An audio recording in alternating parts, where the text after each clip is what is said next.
Good morning. Thank you. Dahan-dahan pa siya. No? Okay. Hallelujah. Thank you, Lord. Okay, good morning. And before I start, of course, praise God for the successful event. We have another event yesterday. And of course, sino yung naka-attend? Are we blessed? Yes, and of course, that is the second, second activity natin for the year. And in cooperation with PPMI and MAP Ministerial in Parañaque. So thank you. And of course, I would like to take this opportunity also to thank you. Sino yung behind the scene? Okay? I would like to thank you, syempre, yung ating mga, unang-una si Sis Lay, siya yung punong abala. Kaya sabi ko sa team, Sis Lay, and of course, sa ating si Ate Del, yung ating nagluto, at saka si Ate Marichu. Oo. So, thank you. Sino kasama ni Ate Del? And of course, si Kuya Jonathan na wala dito. Thank you for your support. And of course, yung ating gumagalaw, behind the scene, alam nyo po, kahit na wala sila dito sa taas, we do the eating fellowship po sa baba, sa ground floor natin. Of course, si Kuya Jean, FCT family, yung gumawa po kahit gabi, 10 o'clock, pumunta po sila dito para po sa ating catering, maayos po. And si Brother Wine, yan talaga, hindi tumitigil. Sabi niya, mabigat pala to. Binuhat niya yung kanin, sabi ko talaga, si Smarts, pasaway na naman. Nagulat na lang ako, binuhat. But I praise and thanks God kasi sabi ko nga saan aabutin yung ating registration na 150 pesos.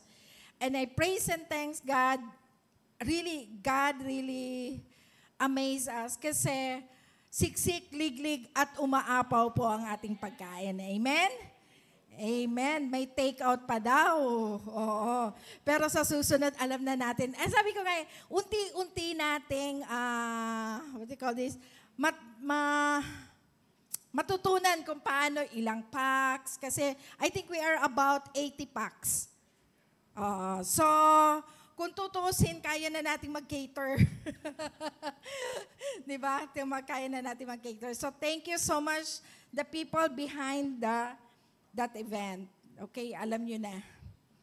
Okay, thank you.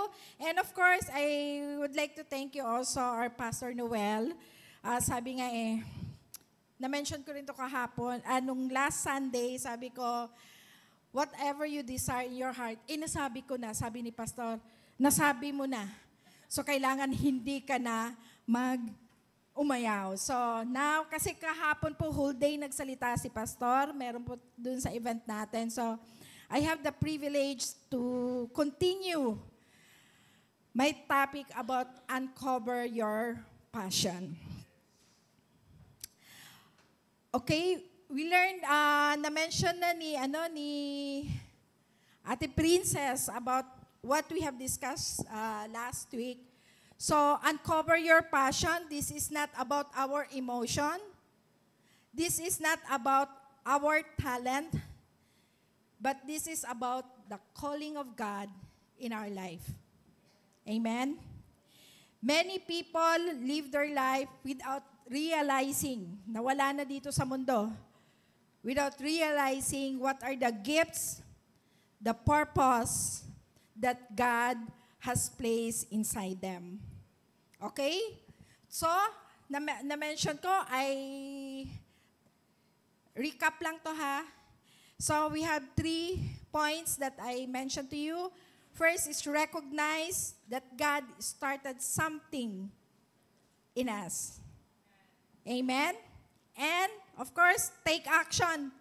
Tanggalin na natin yung fear, takot ako. Tanggalin na natin yung many excuses. Amen? And of course, once we act, we expect result. When we step out in faith and use our passion, God is faithful to complete the work He started in us. So today, we will continue about uncover your passion, rise, and rebuild. But of course, before we continue, I would like to share something about for this past week. Our nation witnessed something that really stirred up deep inside my emotion. The illegal arrest and detention of our former President, Rodrigo Duterte. This is my opinion, ha? Okay? This is the first time, really, on the night that it happened, yung something na, because I feel, yes, siguro reluctantly, parang, yeah, he's been our president. He acted as a father. For me. Sabi ko nga, I stayed in Davao for so long during my days. But I really never heard or experienced ng yung patayan, yung squad. Nagulat nga ako pero i-research ko pa rin kailan nangyari yun. Hindi ko naramdaman during that time. Siguro mapapatunayan ng mga taga Davao dito. But really, what I feel during those days are peace. He's not perfect. It's like our father, our natural father. Our natural parents. Hindi naman sila perfect, di ba? But they acted, really feel like a father. In my entire life, yes, this is the very first president that I feel that he is really the father of our nation. I don't know about you, but really I feel a deep hurt and betrayal about this. For the very first time, I cried because of what happened to our nation. Not because of politics. Petty na lang yung politics eh. But because of illegality of process and what it means for our country.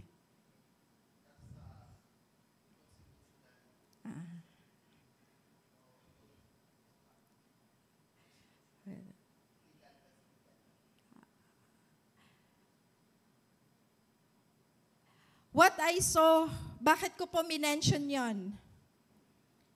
Yes, many celebrated his arrest. But I saw not a victory.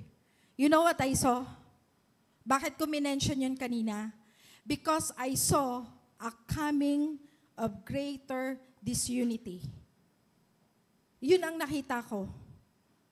Yes, there's politics, but ang nakita ko, there's a greater disunity, a rise of conflict, and absence of peace.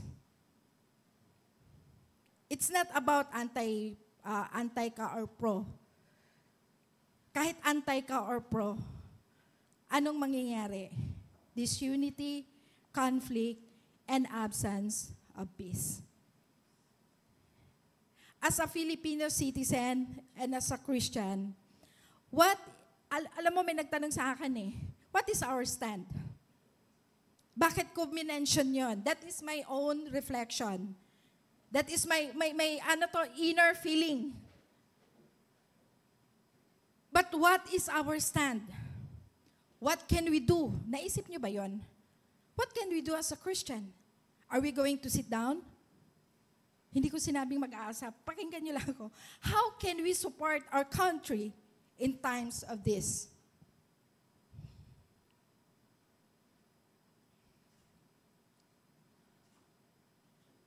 Paano ba to? Hindi ba? Naman. Ang ganda ng pasok ko, kayo talaga. Okay? So, maybe reflect. What is our stand? What can we do? How can we support our country in times like this?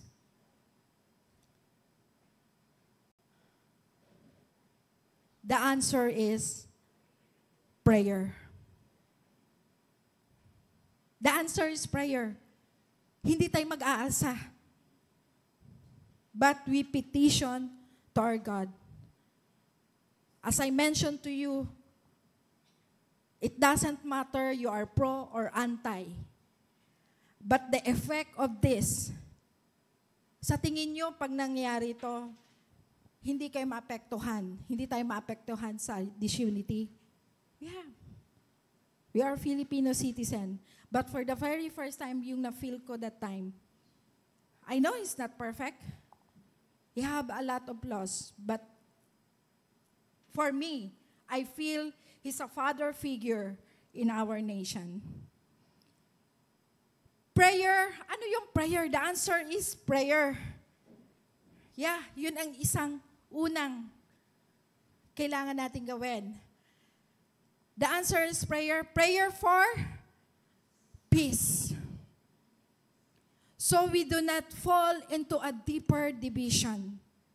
Church, it's time for us to pray for our nation. Ginagawa natin to eh. But are we serious? Are we really praying for our nation? We have to pray in peace so that we will not fall into a deeper division. Sabi ng John 14:27, peace I leave you, my peace I give you. Amen? Let's believe on that.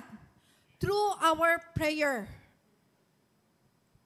for peace.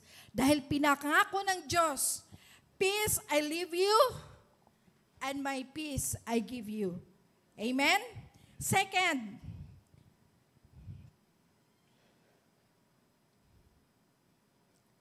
prayer for unity.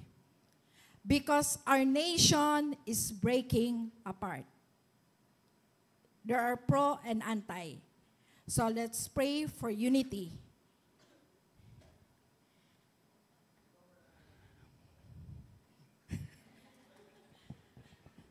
So let's pray for unity. Mga distraction talaga kayo. Nasa fire na ako eh. Yung passion ko. So, how good and pleasant it when God's people live together in unity. I know it's impossible. Sabi nga, they are unity team before. Pero wag po tayong mawalan ng pag-asa. Ang sinasabi ko, what we can do, what we can contribute. Hindi tayo doon makikipag-away, but we need first thing. Sino dito nung nangyari yun? Sino dito ang nag-pray? Honestly, sino nag-pray? Amen, praise God. Diba? The very first thing that I did, I really prayed. Deep in my heart. Yes, I'm honest, I'm become emotional. But in the later part, nung may nagtanong sa akin, what is our stand? What we can do? Then I realized, oo nga no. Yes, we need the truth. But as a citizen of the country, we have the right. And next is, baka umaba, prayer for justice. So that righteousness prevails over lawlessness. Seek justice, correct oppression, bring justice to fatherless, plead the widow cause. So, ano ang dapat natin gawin? Church, we have a role. Meron tayong gagawin. Ano yun? Prayer for peace, prayer for unity, and prayer for justice. Remember, if we do not stand in prayer today, we may stand in regret tomorrow.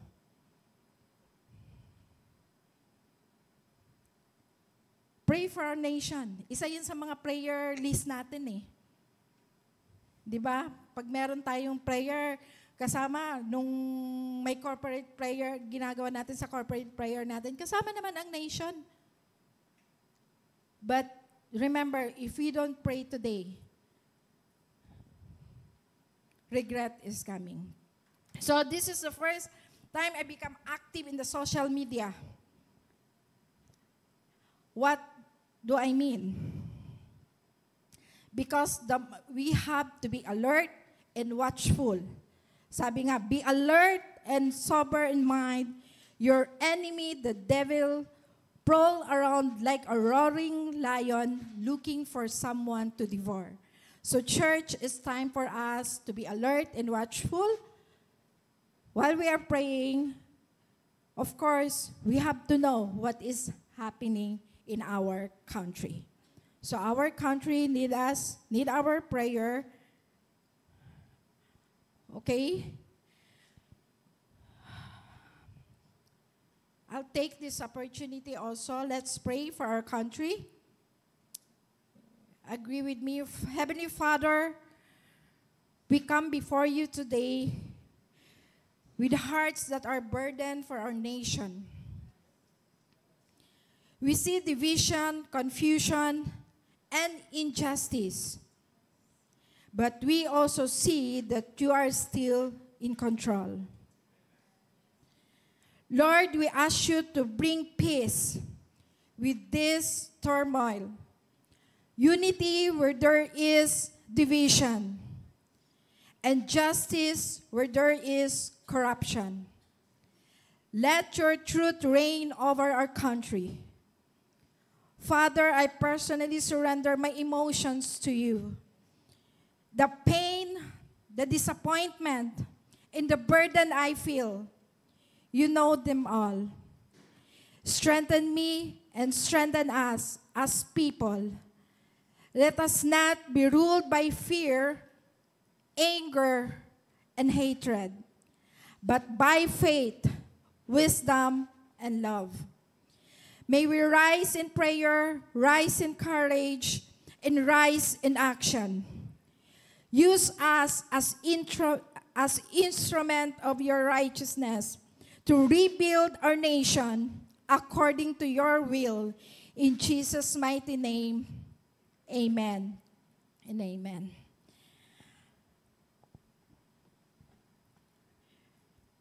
Amen. Praise God. To continue with my topic, how passion leads to rebuilding. I'm going to share to you 3 points. First, passion is uncovered when we seek God's presence. Amen? Diba, isa sa point last week is recognize that God started something in us. So, recognize, paano to application?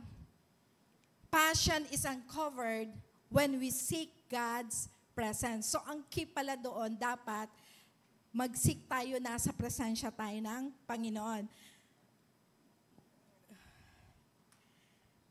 For in the day of trouble, He will keep me safe in His dwelling.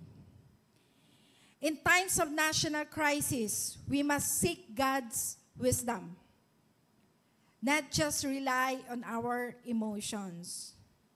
Kaya sabi sa James, if any of you lacks wisdom, let him ask of God who gives generously to all. Nehemiah also uncovered his passion when he saw the ruined Jerusalem. Anong ginawa niya? Nag-fast siya, di ba? Nag-pray. fast, and Nehemiah do the fasting and praying. And as I mentioned to you, what we can do, we have to pray. Instead of being consumed by fear or anger, naalala ko yung anger. Remember, church? Anger. Dagdagan lang natin ng isang letra. Ano yon? D. Hindi D. D. Anger. Lagyan mo ng una sa D, sa unahan. D. Danger. Church, if mangingibabaw yung anger natin, it will lead us to danger. Kasi,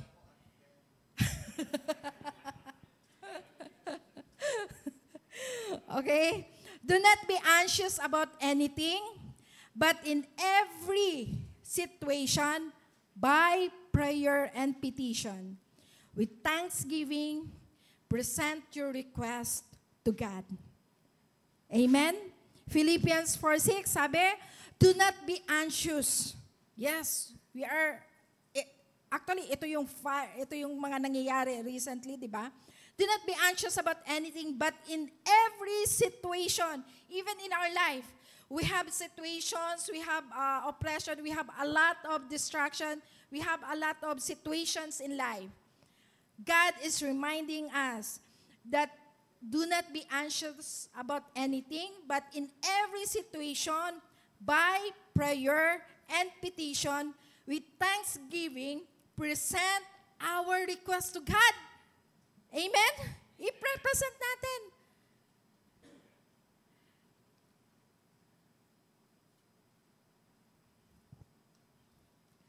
Kaya, if you don't pray about it, don't complain. Don't complain about it. Okay? Kung hindi tayo magiging active,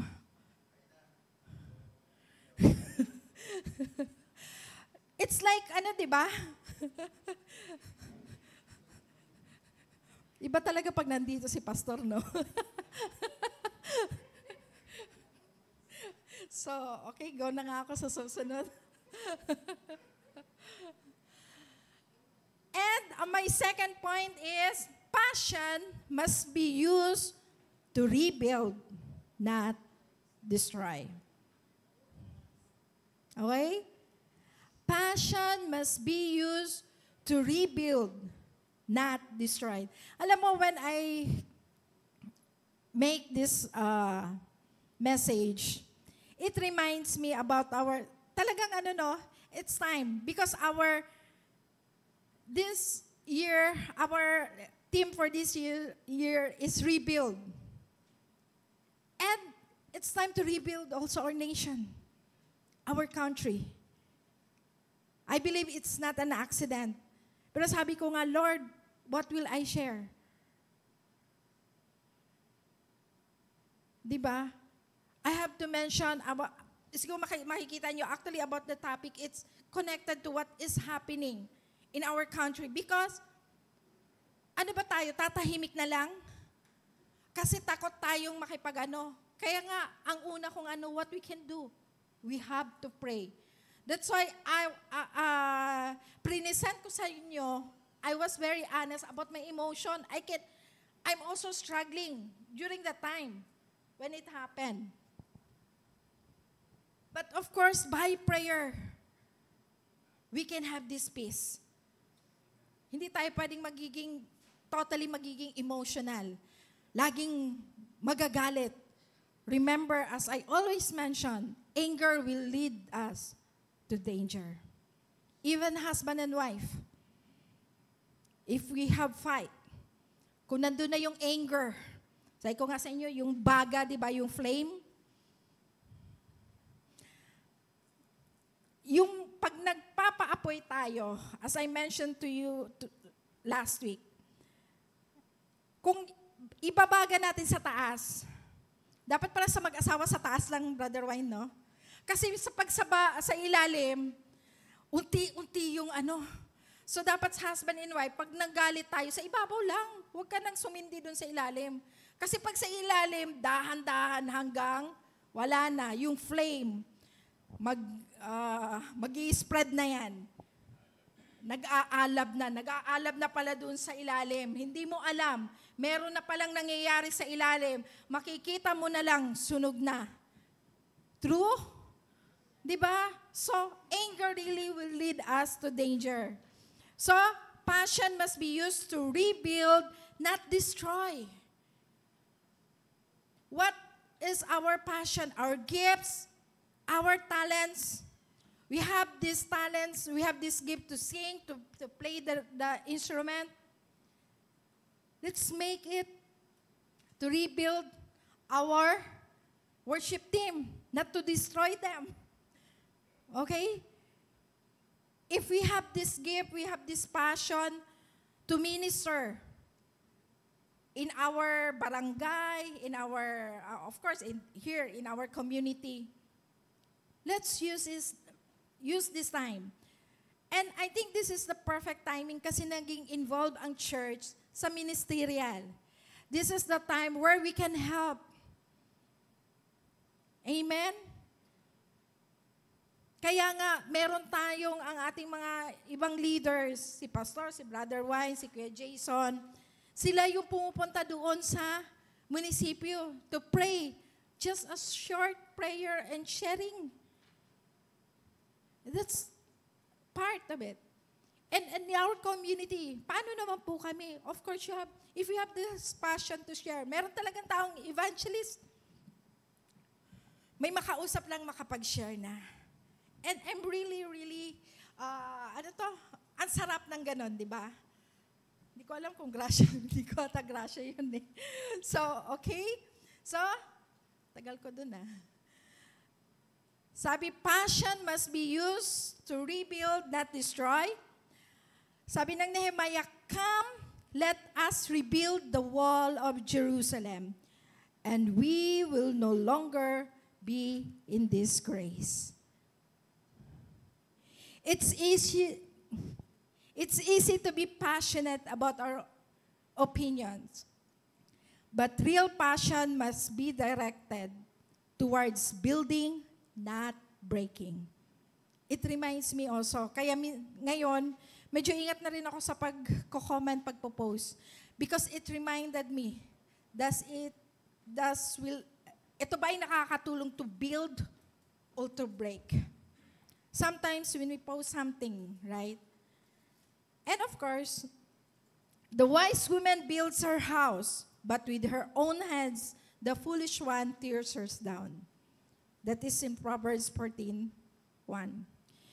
Today, the Philippines is deeply divided. Agree? Kung hindi kayo mag-agree, hindi kayo Pilipino. Diba?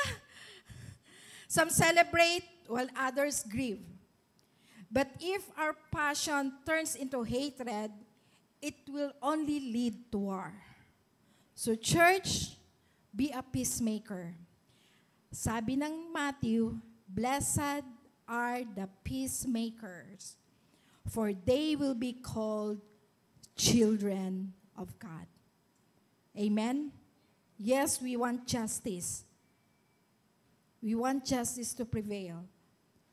But let's bring peace. Be a peacemaker. Amen?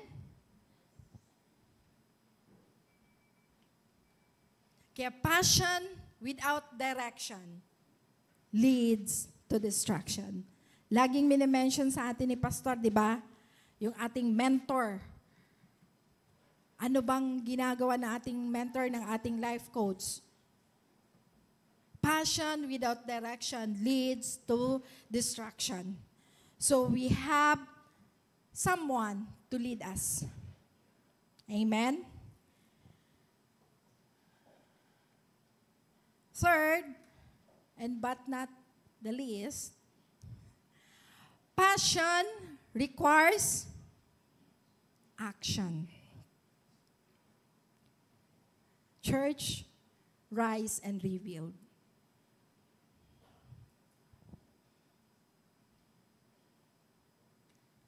Sabi ng Haggai, go up to the mountain and bring wood and build the house, so that I may take pleasure in it and be honored, says the Lord. Rise and rebuild. Church,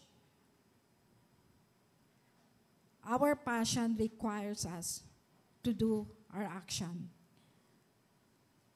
This is not the time to be silent.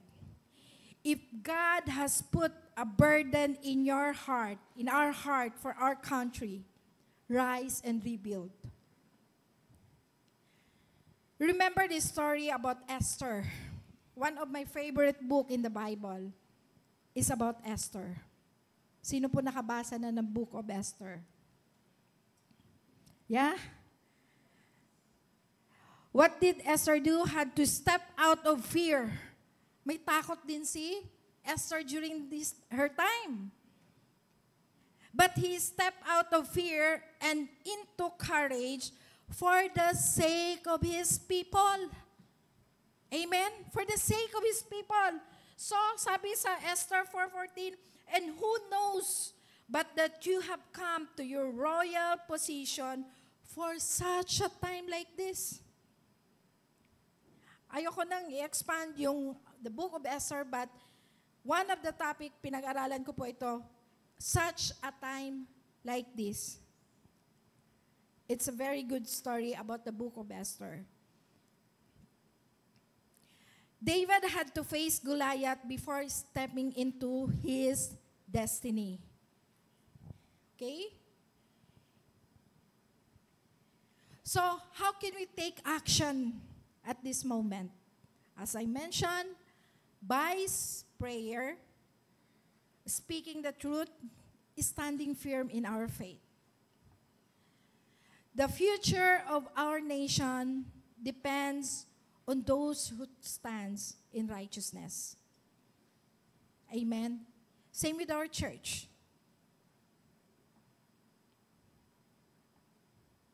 When the righteous are in authority, the people rejoice.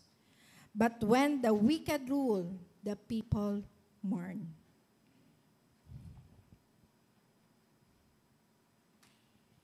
If God has placed a burden in your heart, church, don't just feel it. Act on it. Whatever God has put in your heart, act on it. The passion. What God has started in us, act on it. It's time. Amen? Huwag niyong hayaan yung door na ino-open sa atin ng Panginoon. Remember this. May time limit. Ano ba yun? Time limit lang ba yun? Meron lang certain time. If we will not about it, alam nyo, ang kalaban natin yung ating age. I have this passion. Ito yung passion. Pero hindi natin, yung gift na binigay sa atin ng Panginoon, hindi rin tayo nag-a-act. It's too late na, di ba? Pero sabi nga huwag kayong mag-alala kahit nandun na tayo sa medyo late na natin na-discover. Remember this. As long as may buhay, habang may buhay, may pag-asa. Amen? Habang may buhay, may pag-asa. Ano man ang estado ng ating buhay, pinanganak man tayong mahirap, laging sinasabi ni Pastor, hindi natin kasalanan na ipinanganak tayong mahirap. Remember, church, ang kasalanan natin kung tayo ay namatay na mahirap. Amen? Why? It's because wala tayong ginawa. The passion, the gifts that God has put inside us, hindi natin na-discover. Amen? If you have this gift to do the business, act now. Wag mo nang saka na lang. Ano ba yung tawag? Saka na lang. Not everybody is called to have business. Not everybody who has business are successful. They are more successful in the corporate world. Bakit yung mga presidente ng mga kumpanya? They are very successful. Remember, you have to discover, wag po nating gawing gaya-gaya. And once God put something, has started something, God opened doors. Church, Huwag nating, don't be late. Don't be late. We have to act now. Amen? So my challenge to everyone now, what can we do today?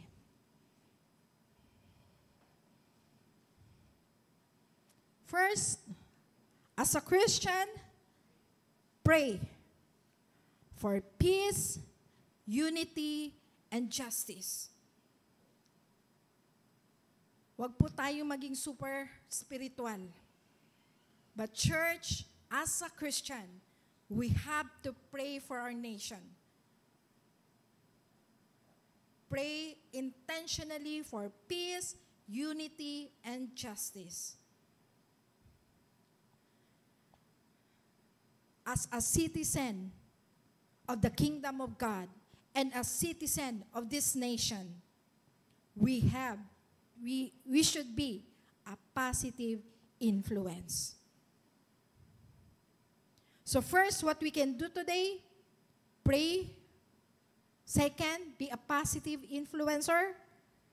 And third, as God's people, uncover and use our passion. If God is calling you to stand up for truth, do not be afraid. Passion is not just for personal success. It is for rebuilding a nation. Passion is not just for personal success. It is for rebuilding a nation. Your voice can bring division or direction. Choose wisely. Church, remember this. In every voice that we have, it's either will give direction or bring division. It is applicable in our, as we comment for what is happening in our nation. It is also applicable in our family. It is applicable in this church. Your voice, our voices, our comment will bring division or direction. Amen? So, in conclusion,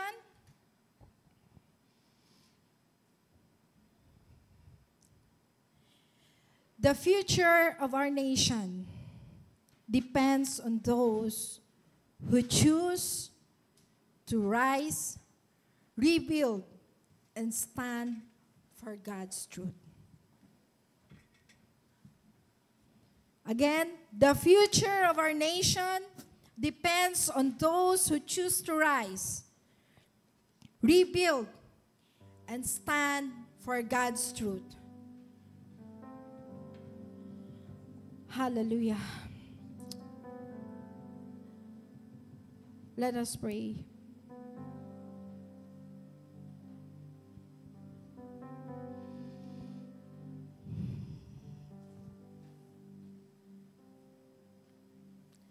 Lord, today we surrender our nation. We ask for your peace, unity, and justice to reign over our land, over our nation, over our country, Philippines, O God. Use us, O Lord, as your people to rise and rebuild in faith and in action. Use this church, O God. Use us to be the mouthpiece. Pray for your wisdom, O Lord, be upon us. And as the crisis is arising, O Lord, lead us. We pray that as a church, there will be unity, there will be peace in us, O Lord God.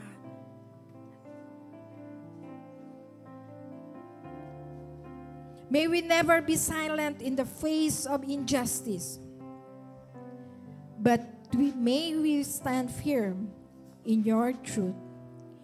We declare that Philippines belongs to you, O God.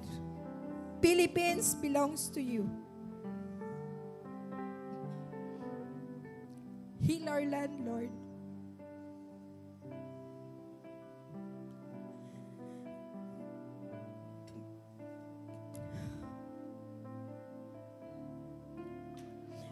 In Jesus' mighty name, amen.